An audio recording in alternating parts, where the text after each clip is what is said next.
Chapter 1: Echoes of Cordoba.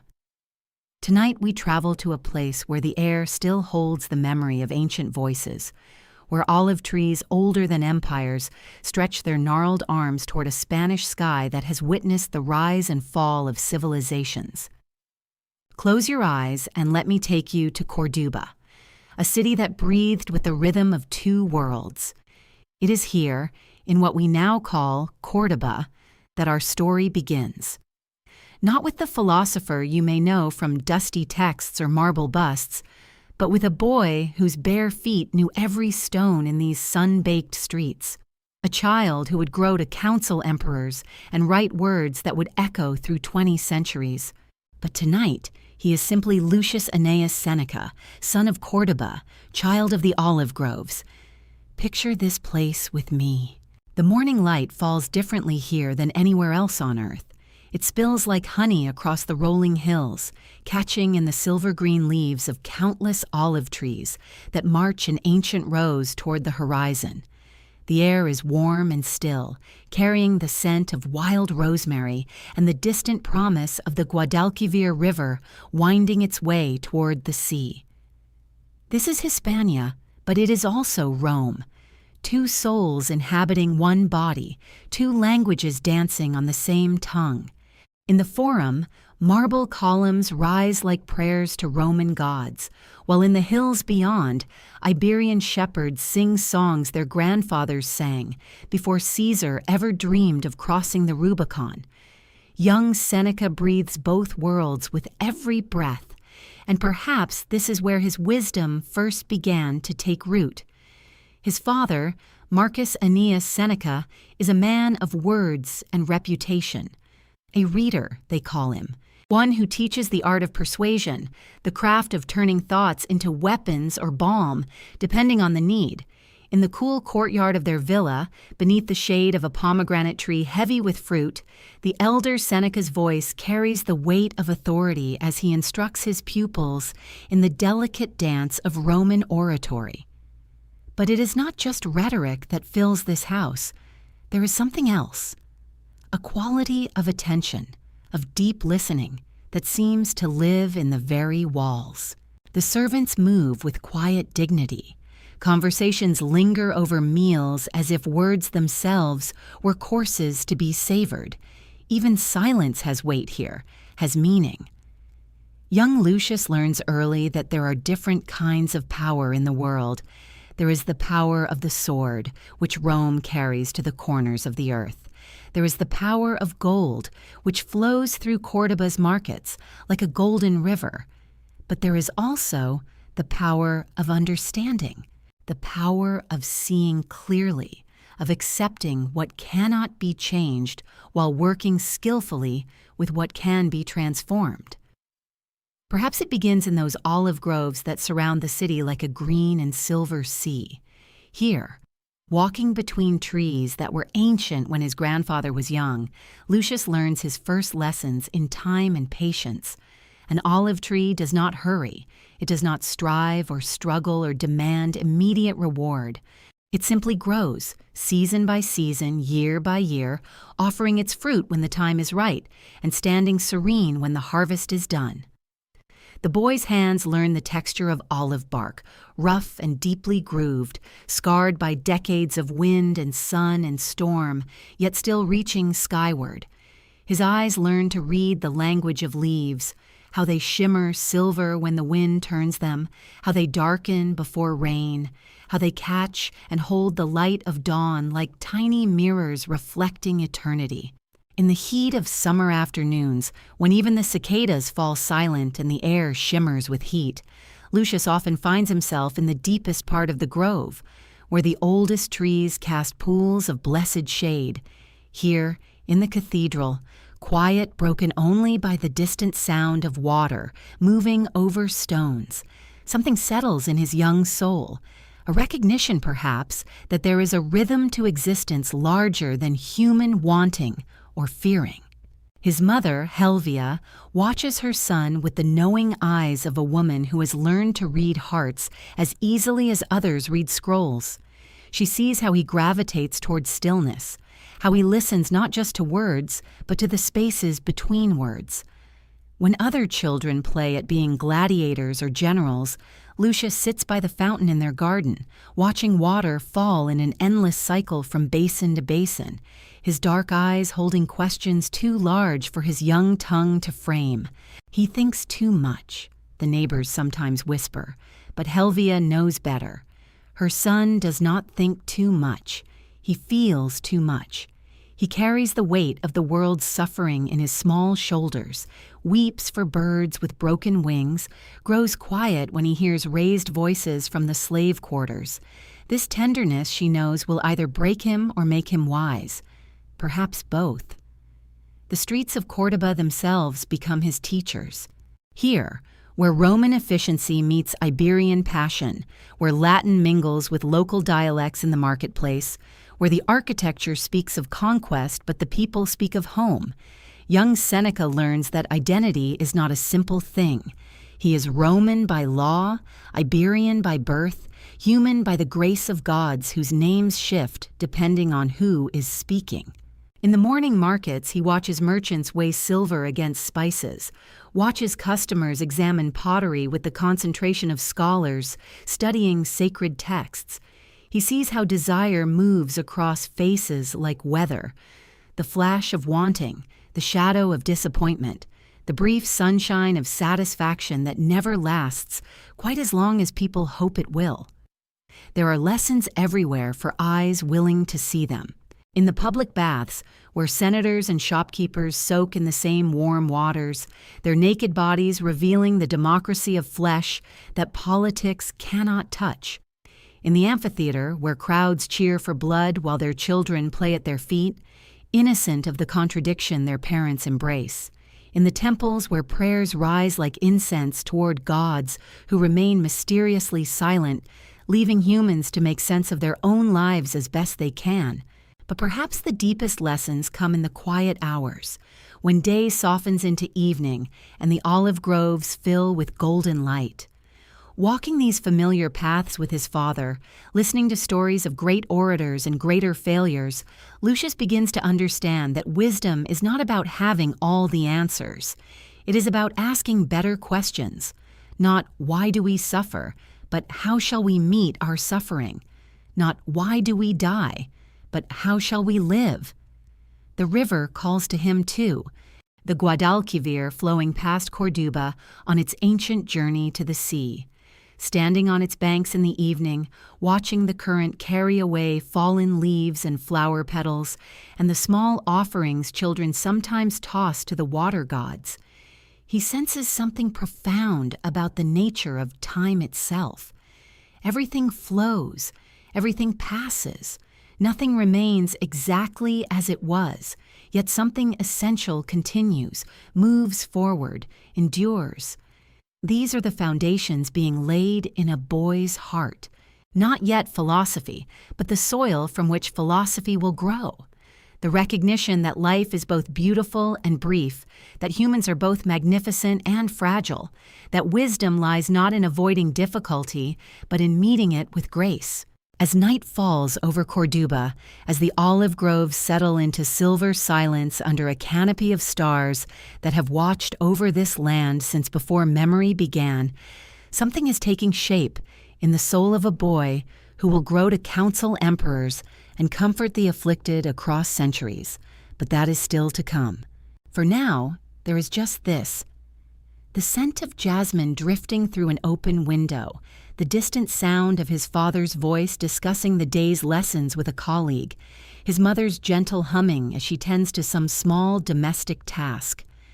The ordinary magic of a childhood that is shaping a mind destined to illuminate the darkness for countless souls not yet born. The olive trees keep their ancient vigil. The river continues its patient journey toward the sea. And somewhere in the space between sleeping and waking, a future philosopher dreams dreams he cannot yet name. The Roman schoolroom. And so the boy who learned patience from olive trees would find himself transplanted to different soil entirely. Rome calls, as Rome always calls, with promises and demands, in equal measure. The journey from Cordoba to the capital takes weeks, dust, and distance. The gradual shift from familiar hills to foreign landscapes. Seneca travels with his father, Seneca the Elder, a man whose own rhetorical gifts have earned respect in the great city. But for a young mind accustomed to the gentle rhythms of provincial life, Rome arrives like a thunderclap. The noise hits first, the relentless percussion of iron wheels on stone, merchants calling their wares in a dozen languages, the sharp crack of whips, the low rumble of conversation that never quite stops, even in the deepest hours of night.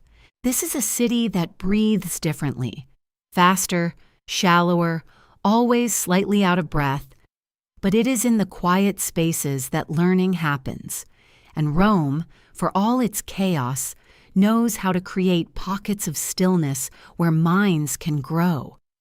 The schoolroom sits on the second floor of a modest building near the Forum. Morning light streams through a high window, catching dust motes that dance like tiny spirits in the golden air. The walls are simple. Whitewashed plaster marked here and there with the faint outlines where previous students have traced letters with their fingers, practicing the shapes of wisdom. Scrolls line the shelves in neat rows, papyrus and parchment, some new and crisp, others soft with handling. The accumulated knowledge of centuries rests here in this small space. Homer and Hesiod, Cicero's orations, the histories of Livy, and tucked among them, the works that will reshape a young mind. The early Stoic texts that speak of virtue and reason, of accepting what cannot be changed while working tirelessly to change what can be. The smell of the room tells its own story. Wax tablets warmed by young hands, releasing their subtle sweetness into the air. The earthy scent of ink mixed fresh each morning, the dry whisper of papyrus unrolling, and underneath it all, the faint trace of olive oil from the lamps that burn late into the evening when dedicated students stay behind to wrestle with difficult passages. Seneca takes his place among a dozen other boys, sons of senators and merchants, provincial nobles and ambitious freedmen, each carrying his own dreams of advancement, of making a mark on the world. But there is something different in the way this particular student holds his stylus, a thoughtfulness, a quality of attention that suggests he is listening not just to the words, but to the silences between them. The wax tablet feels substantial in his hands, warm and yielding, ready to receive whatever thoughts he might press into its surface. The stylus moves slowly at first, forming letters with the careful precision of someone who understands that words, once written, take on a life of their own. Even here, in these practice exercises, there is a reverence for language that will later bloom into prose of startling beauty. His teacher is a Greek freedman named Attalus, a man whose own journey from slavery to scholarship has taught him that wisdom often emerges from the most unlikely places. He moves through the room with quiet authority, pausing beside each student, offering guidance with the gentle patience of someone who knows that understanding cannot be forced, only cultivated. The Stoics teach us, Attalus says, one afternoon, his voice carrying easily through the sun-warmed air, that we cannot control what happens to us, but we can always control how we respond. He pauses, letting the words settle. This is not resignation, young scholars. This is the foundation of all true power. Seneca's stylus stops moving. Something in these words resonates with a frequency he recognizes but cannot yet name. It connects to those long afternoons in the olive groves. The sense that there was something profound in simply observing, in accepting the rhythm of seasons while tending carefully to what lay within his reach. The scrolls become his companions, heavy in his hands, substantial with accumulated wisdom. He learns to unroll them carefully, respecting the fragility of the material while savoring the weight of the ideas they contain. Epictetus speaks to him across the centuries about the difference between what is up to us and what is not. Chrysippus offers logical frameworks for understanding the nature of virtue. And slowly, through these ancient voices, Seneca begins to hear the echo of his own emerging philosophy. But Rome is not just about contemplation. It is a city of ambition, of public life, of the relentless pursuit of advancement. And Seneca, for all his philosophical inclinations, feels the pull of that world as well. The Forum calls to him. Those spaces where oratory can change the course of history, where a well-crafted argument can topple governments or elevate unknown men to positions of power. He practices his speeches in the early morning hours, when the schoolroom is empty except for the dancing dust motes and the patient scrolls. His voice grows stronger, more confident. He learns the rhythms of persuasion, the careful architecture of argument. But always, underneath the rhetorical flourishes, there is something else, a quality of genuine reflection that will later distinguish his public speaking from the empty eloquence of his contemporaries. The other students notice there is something in Seneca's approach to their shared studies that suggests depths they cannot quite fathom. He asks different questions. When they debate the merits of various political strategies, he wants to know about the moral implications. When they analyze historical events, he is drawn to the human motivations behind the grand gestures. He is learning to think like a philosopher, even as he prepares for the practical demands of Roman public life.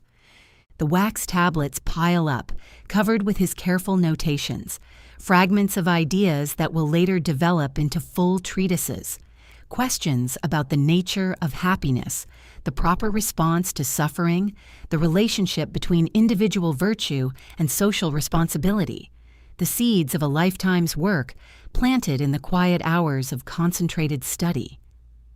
Evening comes to the schoolroom with gentle inevitability. The light through the high window shifts from gold to amber to the soft gray of approaching dusk. One by one, the other students pack their materials and head home to family dinners and evening entertainments. But Seneca often remains, drawn by the peaceful silence, the sense that in this space, surrounded by the wisdom of ages, he can hear his own thoughts forming with unusual clarity. The lamp oil burns steadily, casting a warm circle of light across his tablet. Outside, Rome continues its restless motion. But here, in this pocket of contemplation, a young mind is learning to find stillness within the storm. The philosophical foundations are being laid, not through dramatic revelation, but through the patient accumulation of insight, day after ordinary day. The boy from Cordoba is becoming something new, still connected to those olive groves and that patient river, but growing into a voice that will speak to the complexities of imperial life, offering ancient wisdom as a guide through modern challenges. Tomorrow there will be more scrolls to read, more ideas to wrestle with, more questions to ask. But tonight there is just this gentle settling into understanding, this quiet confidence that the path ahead, however uncertain, will be walked with philosophical purpose. Exile and introspection. Years passed in those Roman halls of learning, but then came the summons that would change everything. A charge of adultery, whispered accusations in imperial corridors, and suddenly the promising young philosopher found himself bound for exile. Corsica, that wild island floating in the Mediterranean like a forgotten stone. The ship that carried him away from Rome rocked with each swell, the mainland growing smaller behind him until it was just a memory on the horizon. And there was something almost liberating in watching it disappear. All those expectations, all those careful political calculations left behind in the wake. Corsica welcomed him with wind and salt spray, rocky cliffs that seemed to rise straight from the sea, ancient stones worn smooth by centuries of storms. This was not the gentle landscape of his Spanish childhood, not the marble elegance of Rome. This was raw, elemental, honest in its harshness. His dwelling was simple: stone walls thick enough to keep out the worst of the weather, a small window that framed the endless expanse of water. Some days the sea stretched calm and blue to the horizon. Other days it churned gray and furious, waves crashing against the rocks below with a sound like thunder. But in that simplicity, in that isolation, something unexpected began to bloom. Without the constant demands of Roman society, without the need to navigate imperial politics or impress influential friends, there was space. Space to think, space to feel, space to examine what remained when everything external was stripped away. The mornings came with the cry of seagulls, those white birds wheeling and diving in the salt air. He would watch them from his window, noting how they rode the wind currents with such effortless grace. They didn't fight the storms. They simply adjusted their flight, found new currents, trusted their wings. There was a lesson there, one that settled into his bones during those long months of solitude. The islanders were kind in their distant way, fishermen who nodded respectfully but kept their own counsel, women who brought bread and olives without expecting conversation. They understood exile, understood the need for quiet reflection. Corsica had always been a place apart, a refuge for those who needed distance from the mainland's complications. In the evenings, when the sun painted the water gold and crimson, he would walk along the rocky shore. The sound of waves against stone became a kind of music, rhythmic, eternal, strangely comforting. Each wave carried away something, some small resentment, some lingering bitterness about his circumstances, and left behind clarity. He began to write again, but differently now. Not the careful rhetoric of his Roman education, not the polished phrases designed to impress senators and scholars. This writing came from deeper places, from the recognition that true philosophy wasn't an intellectual exercise, but a lived practice. What could he control?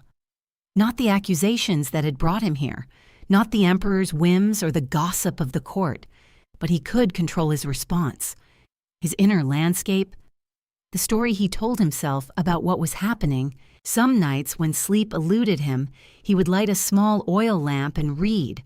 The scrolls he'd brought from Rome seemed different here, their wisdom more immediate, more necessary. Marcus Aurelius writing about accepting what cannot be changed, Epictetus on the freedom that comes from recognizing what is truly ours. But it was in the spaces between reading, in the quiet moments when the lamp flickered and the sea whispered against the shore, that understanding deepened. This exile, this forced separation from everything he'd thought he wanted, might be exactly what he needed. The isolation taught him things that no teacher in Rome could have conveyed: how to sit with discomfort without trying to fix it immediately, how to find companionship in his own thoughts, how to distinguish between loneliness, which was simply circumstance, and the deeper contentment that came from accepting that circumstance fully. There were difficult days, of course, days when the wind howled and the walls seemed to close in, when he felt the weight of separation from family, from friends, from the life he'd been building. On those days, regret would creep in like fog rolling off the water. Regret, that peculiar form of suffering that comes from wishing the past were different. He began to examine it closely. This tendency to replay conversations, to imagine different choices, to torture himself with scenarios that could never be changed. What was regret, really, but a refusal to accept what had already happened? A kind of rebellion against reality itself, as futile as trying to argue with the tides. The waves didn't regret their crash against the rocks. The wind didn't apologize for its direction. They simply were, moment by moment, responding to the forces that shaped them. Gradually, very gradually, He began to apply that same acceptance to his own circumstances. The exile wasn't a punishment to be endured, but a chapter to be lived fully. The isolation wasn't emptiness, but spaciousness. Room for the kind of deep reflection that busy Roman life had never allowed. He started to see his younger self with more compassion. That ambitious young man so eager to make his mark on the world. There had been nothing wrong with that ambition. But perhaps it had needed tempering. Perhaps success without this deeper understanding would have been hollow anyway. The seasons changed around him. Summer's heat giving way to autumn's storms, winter's fierce winds softening into spring's tentative warmth. And with each cycle, he felt something settling, some fundamental acceptance taking root. This was his life now, not the life he'd planned, but the life that was actually unfolding. And there was a strange peace in that recognition, a relief in stopping the constant struggle against what was and beginning to work with it instead. The philosophical insights that came during those Corsican years weren't abstract theories, but lived truths, earned through solitude and reflection, tested against the reality of exile and loss. When he eventually wrote about resilience, about finding freedom within constraint, about the difference between what happens to us and how we respond to what happens, the words would carry the weight of genuine experience. Some evenings, as the sun set over water that stretched endlessly toward Rome, he felt almost grateful. Not for the exile itself, but for what it had taught him, for the way it had stripped away everything non-essential and revealed what remained, for the discovery that he could be content, truly content, with much less than he'd thought necessary. The young man who had arrived on this island, bitter and resentful, was slowly transforming into someone deeper, someone who understood that external circumstances, however challenging, were simply the raw material from which a meaningful life could be crafted. And in that understanding, in that hard-won wisdom born of isolation and reflection, the foundations were being laid for teachings that would comfort and guide people across centuries. People lying in beds like yours, seeking peace in the midst of their own exiles, their own moments of being stripped down to what truly matters. Return to power, seeds of doubt. The years passed on that rugged island, seasons turning like pages in a book written by wind and salt air, and then, as suddenly as exile had come, came word of return. Agrippina the Younger, Nero's ambitious mother, had need of a tutor for her son, not just any tutor, but someone whose reputation for wisdom had grown even in banishment, someone whose letters and writings had begun to circulate through Rome's corridors of power, carrying with them the hard-earned insights of a man who had lost everything and found something deeper in the losing. The summons came on parchment that still smelled of the capital's incense and ambition. Seneca held it in hands that had grown weathered by Corsican winds, reading words that would pull him back into the very world he had been forced to leave behind. But the man who prepared to return was not the same one who had been exiled. The years of solitude had changed him, refined him like silver in a furnace. He had learned to carry himself differently, to hold power more lightly, to understand that every position, every role, every responsibility was temporary. The Rome he returned to was a city of marble and ambition, of gardens where fountains sang their eternal songs and cypress trees stood like silent sentinels against the Mediterranean sky. In these gardens, among the carefully cultivated beauty that spoke of empire and endless expansion, Seneca would walk with his young charge. Nero was barely 13. A boy whose eyes already held the dangerous glitter of someone who had never been told no, who had never learned that wanting something and deserving it were different things entirely, who moved through the world as if it existed solely for his pleasure.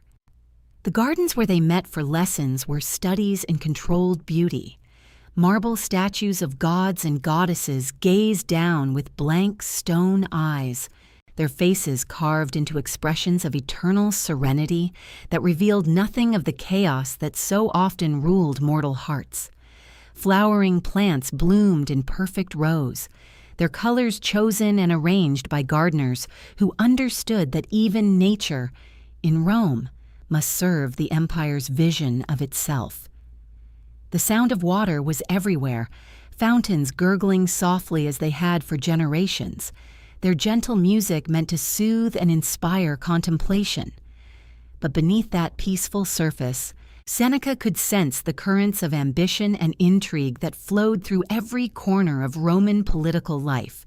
Here, walking these pristine paths, he was tasked with an impossible mission. How do you teach wisdom to someone who will soon have the power to ignore every lesson? How do you speak of restraint to someone who will command legions? How do you explain the value of humility to someone the world will call divine? Seneca tried, drawing on everything his years of exile had taught him. He spoke to the boy about the difference between power and strength, about how true authority came not from the ability to force others to obey, but from the discipline to govern oneself first. He told stories, the way teachers have always done, weaving philosophy into narratives that might take root in young soil. Stories of kings who had lost everything because they confused their positions with their worth. Tales of generals who had won every battle except the one that mattered most, the battle against their own worst impulses. But even as he spoke, even as he watched Nero nod and seem to listen, Seneca felt the first stirrings of an unease that would grow with each passing season. There was something in the boy's attention that felt performative, as if he were learning to play the role of a student rather than actually becoming one. The fountains continued their gentle songs. The cypress trees swayed in afternoon breezes that carried the scent of distant olive groves. And Seneca began to understand that he was participating in something that felt increasingly like an elaborate theater, a performance of education, of wisdom being passed down, of preparation for leadership, while the real drama played out in spaces he couldn't see or influence. The weight of responsibility settled on his shoulders like a cloak he hadn't asked to wear. Every lesson he gave, every piece of guidance he offered, would either help shape a future emperor's character or stand as evidence of his failure to do so. The boy sitting across from him in these beautiful gardens would one day hold the power of life and death over millions, and Seneca was supposed to ensure he used that power wisely. At night, in his own quarters. Seneca would write. His stylus moved across wax tablets in the lamplight, recording thoughts that felt too dangerous to speak aloud during the day. He wrote about the corrupting nature of absolute power, about how even the best intentions could be twisted by the machinery of empire, about the loneliness of trying to speak truth to those who had every incentive to ignore it. He began to understand something about apology that his younger self had never grasped, that sometimes the deepest regrets came not from what you had done wrong, but from what you had failed to prevent, that there were apologies you owed to people who hadn't even been born yet, to futures you might be helping to create through your choices in the present. The gardens where he taught were beautiful, serene, designed to inspire the highest thoughts and noblest aspirations. But they existed within a system that rewarded neither beauty nor nobility, only power and the willingness to use it without hesitation. And so Seneca found himself in a new kind of exile, not on a distant island this time, but in the heart of the empire itself, surrounded by luxury and influence, yet increasingly isolated by his growing awareness of how little his wisdom mattered when set against the momentum of ambition and the intoxication of unlimited authority.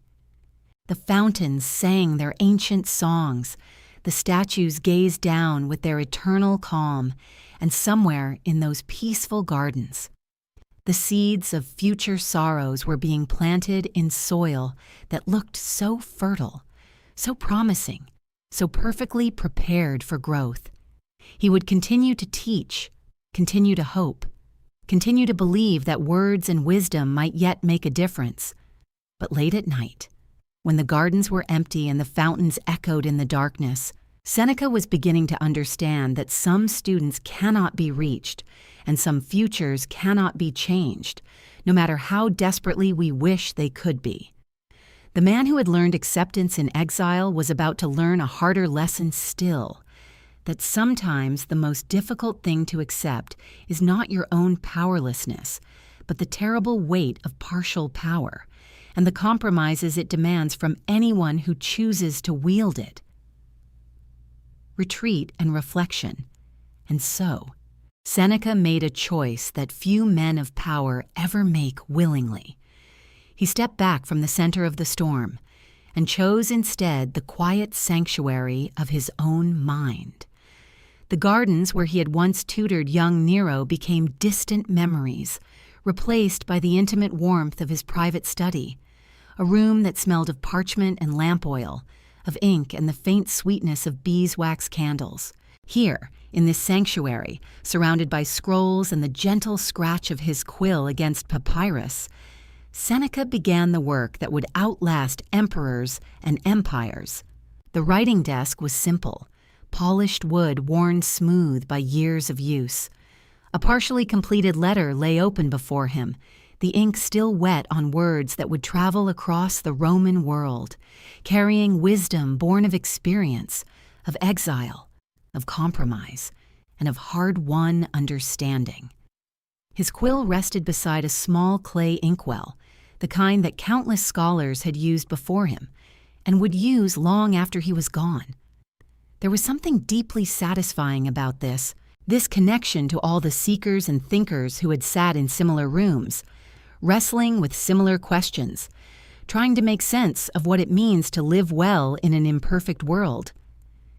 The oil lamp cast a warm circle of light across his work, creating a small island of illumination in the gathering dusk. Outside, Rome continued its restless dance of ambition and intrigue, but here, in this quiet space, time moved differently, more slowly, more deliberately. "My dear Lucilius," he wrote, his hand moving with practiced ease across the parchment, "today I want to speak with you about the nature of true wealth." These letters to his friend Lucilius became more than correspondence.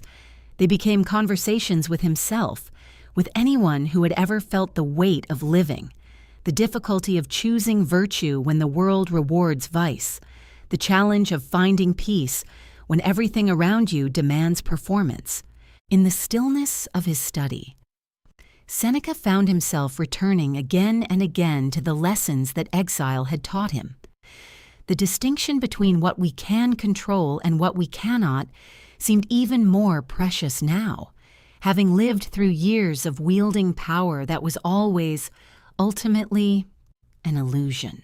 He wrote about anger, that emotion he knew so well from watching it consume emperors and senators alike. Anger, his quill scratched across the papyrus, is temporary madness, and the wise person learns to recognize its approach, like a storm on the horizon, and takes shelter before it arrives. But it wasn't just anger he explored in these quiet hours. It was the full spectrum of human feeling, the way grief could teach us about love, the way fear could show us what we truly value, the way even regret, properly understood, could become a teacher rather than a tormentor.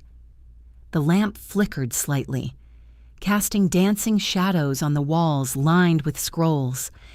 Each scroll contained the thoughts of men and women who had grappled with these same questions: Epictetus, Marcus Aurelius.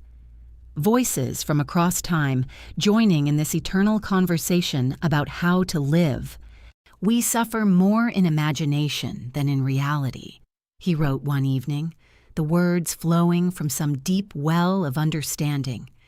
He thought of all the nights he had lain awake in exile, torturing himself with thoughts of what might happen when the present moment, difficult as it was, had been bearable, even peaceful at times. The scratch of the quill became a meditation in itself, each letter formed carefully, each word chosen with precision. This was not the rushed rhetoric of the Senate floor. This was something different, something that required the kind of patience that only comes from stepping away from the urgent demands of public life.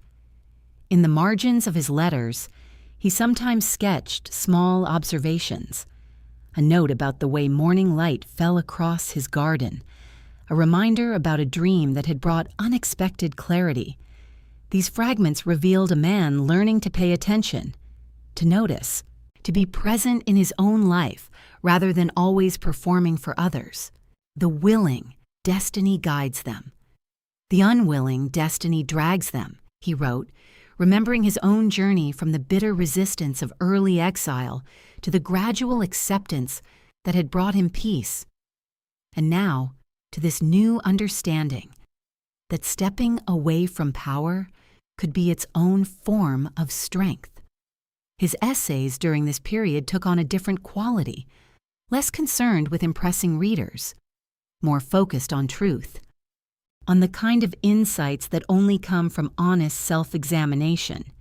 He wrote about time, about how we spend our days as if we have an unlimited supply, when in fact, our time is the only true currency we possess.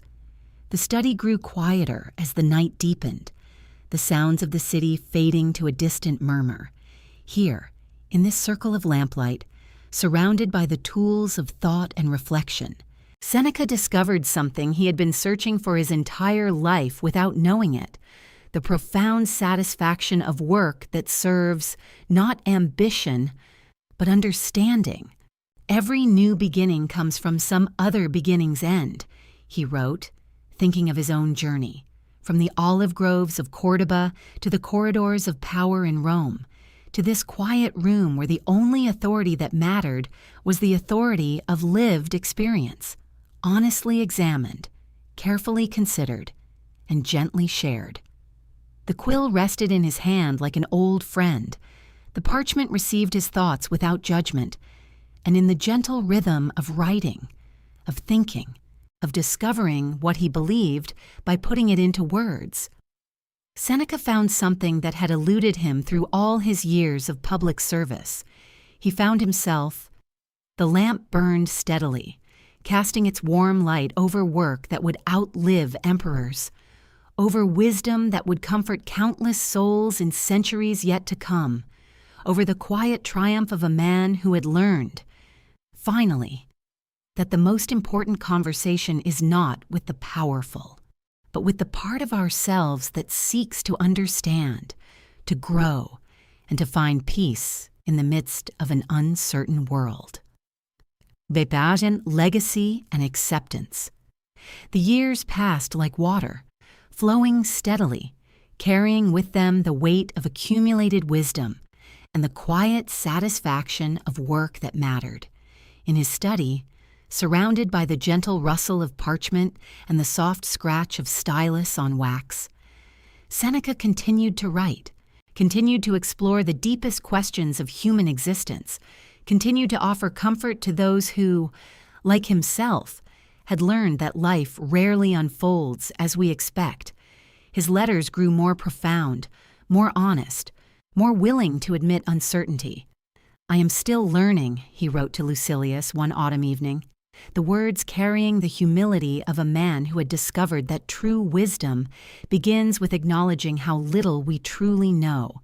The lamplight flickered across his weathered hands, hands that had once gestured in the Senate, that had counted coins and signed decrees, now devoted entirely to the patient work of understanding. He wrote about regret with the authority of someone who had felt its full weight, who had carried the burden of choices made in haste, of words spoken in anger, of opportunities missed through fear or pride. "We suffer more in imagination than reality," he observed, his stylus moving slowly across the tablet, each word chosen with the care of someone who understood their power to heal or to harm. The seasons turned, spring giving way to summer, summer fading into the golden light of autumn, and Seneca found himself thinking more often of endings, of the natural cycles that govern all things, of the strange comfort that comes from accepting our place in the larger pattern of existence. He was no longer the ambitious young man who had arrived in Rome with dreams of glory, no longer the bitter exile raging against his fate, no longer even the anxious tutor trying to shape an empire through the education of a prince. He had become something simpler and perhaps more important, a voice of gentle wisdom, speaking across the centuries to anyone who had ever felt the weight of their own humanity, who had ever struggled with the gap between their ideals and their actions, who had ever wondered how to live with dignity in a world that often seems designed to strip dignity away. His health began to fail, as all health must, and he watched the changes in his body with the same philosophical curiosity he had once brought to the study of rhetoric or the observation of political intrigue. This too was part of the human experience, this gradual letting go, this slow return to the earth from which all things emerge, and to which all things must return. He wrote to Lucilius about death, not with fear, but with something approaching curiosity, even anticipation. Death is not the opposite of life, he reflected, but its completion, the final note that gives meaning to the entire song. The words felt true as he wrote them, carrying the weight of years spent learning to distinguish between what mattered and what merely seemed to matter in the heat of the moment. The end, when it came, was both sudden and long expected. Nero, no longer the uncertain boy who had once listened to lessons about virtue and restraint, had grown into exactly the tyrant Seneca had feared he might become. The order came, as such orders do, wrapped in the language of necessity, of state security, of imperial will. Seneca received the news in his study, surrounded by his books, his letters, his life's work spread across the familiar wooden desk. He felt not fear, but a kind of relief, the way one feels when a long journey finally approaches its destination, when the struggle to carry a heavy burden is almost over. He gathered his friends, his family, those who had shared the long path of his learning, and spoke to them with the same gentle wisdom he had brought to his writing. "This is not a tragedy," he said, his voice steady, carrying the conviction of someone who had spent decades preparing for exactly this moment.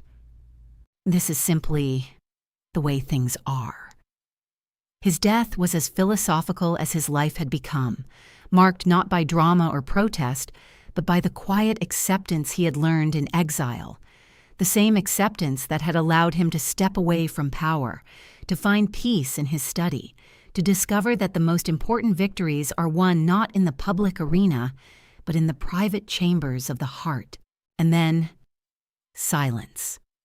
The kind of silence that follows the end of a long conversation, when all the important things have been said, when understanding has been reached, when peace settles over the participants like evening light over a familiar landscape. But the words remained, the letters to Lucilius, carefully copied by devoted scribes, carried across the empire and beyond, finding their way into the hands of others who struggled with the same questions that had occupied Seneca's mind, others who needed to hear that regret need not be permanent, that wisdom could emerge from failure, that it was possible to find meaning even in the midst of uncertainty. The Roman Forum, where he had once walked as a young senator, where he had delivered speeches and made deals and played the intricate games of imperial politics, now stood quiet in the gathering dusk. The great columns rose toward the darkening sky, monuments to ambitions that had once seemed so important, so urgent, so worthy of sacrifice. A lone bird called from somewhere among the ruins, its voice echoing off the ancient stones, carrying across the empty spaces where crowds had once gathered to hear the latest news, the newest scandal, the current crisis that demanded immediate attention. All of it, the urgency, the drama, the sense that everything depended on the decisions made in these marble halls, all of it had passed into memory, into history, into the long perspective that makes clear what truly endures. What endured was quieter, more humble, less dramatic than the rise and fall of emperors. What endured was the voice of someone who had learned to speak honestly about the human condition, who had found the courage to admit his mistakes, who had discovered that wisdom often looks very different from what we imagine when we are young and certain, and convinced that we understand how the world works. In libraries across the empire and beyond the empire's borders, and in centuries yet to come, others would discover Seneca's words, would find in them the same comfort he had sought in the writings of earlier Stoics, would learn that they were not alone in their struggles, not unique in their failures, not beyond the possibility of growth and change, and the quiet redemption that comes from accepting ourselves as we are, while still working to become who we might be. The twilight deepened, stars appearing one by one in the darkening sky, the same stars that had watched over his childhood in Cordoba, his education in Rome, his exile in Corsica, his years of teaching, his retreat into wisdom, his final acceptance of the way things are. And in that starlight, in the eternal conversation between those who seek to understand and those who offer understanding, Seneca's voice continued, gentle, honest, unafraid, reminding anyone who would listen that we are all, finally, simply human, doing our best, learning as we go, finding our way toward whatever peace is possible in this brief, beautiful, difficult gift of existence. Bathhouse musings, and there were other places too, where Seneca found his thoughts settling into clarity, where the noise of Rome became something else entirely, something almost musical. The bathhouses, those great marble sanctuaries where all of Roman society gathered, where senators and slaves, merchants and philosophers, mothers and daughters, all came together in the democracy of warm water and steam. He would descend those wide stone steps, worn smooth by countless feet before his, feeling the temperature change with each downward movement, cool marble giving way to humid warmth, the sounds of the city fading behind him, replaced by something more intimate, more essentially human. The gentle splash of water against tile, the murmur of quiet conversations, the soft echo of footsteps on wet stone, laughter rippling across the pools like the water itself, and beneath it all, that particular silence that comes when people allow themselves simply to be. Seneca loved to observe here, not with judgment, but with the gentle curiosity of someone who had learned to see humanity clearly, without the masks we wear in the Forum or the Senate House. Here was the young mother, tired from her day, letting the warm water ease the constant ache in her shoulders. There the elderly man, moving slowly but with dignity, his weathered hands cutting through the water with surprising grace. Here were conversations about nothing important, about everything important, the price of grain, the health of children, the small victories and defeats that make up a life, and sometimes, in the steam and the soft light, deeper things, fears spoken quietly, hopes shared like secrets. And Seneca would settle into the warmth, feeling his own tensions dissolve, his own thoughts becoming clearer in this place where pretense seemed impossible, where the body's simple needs for warmth, for rest, for gentle human contact reminded him again and again of what actually mattered. The water holding everyone equally, the steam rising like prayers, or like the breath of the city itself, sighing into acceptance, into the profound relief of laying down, for just a moment, the weight of being anything other than simply, gratefully human. In these moments, philosophy became unnecessary, because wisdom was simply this: the recognition of shared vulnerability, shared need, shared grace. Library solitude, from the baths. Seneca would sometimes walk the short distance to the great library, where a different kind of peace waited. Here, among the towering shelves of scrolls, silence held a different quality, deeper, more expectant. The light filtered through high windows, casting long rectangles across the stone floor, illuminating dust motes that drifted like tiny thoughts, settling slowly, finding their place. The air smelled of parchment and cedar, of preservation, of human knowledge carefully tended across centuries.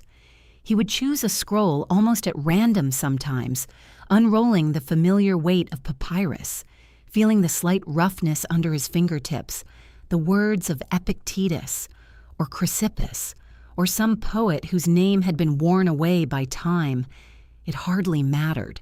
What mattered was this: the solitude that wasn't loneliness, the company of minds that understood the weight of thinking, of feeling too much.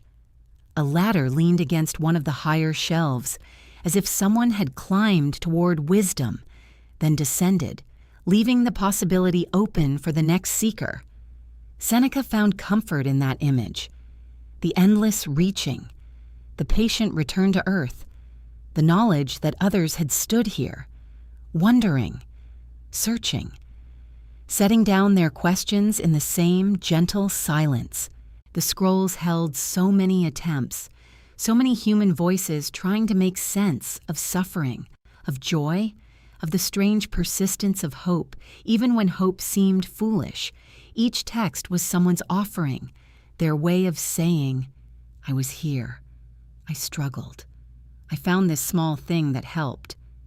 In this sanctuary of accumulated wisdom, Seneca understood that his own writing was simply another scroll among many, another voice in the great conversation that had no beginning, no end, only this eternal human need to reach toward each other across time, to say, "You are not alone in your questions."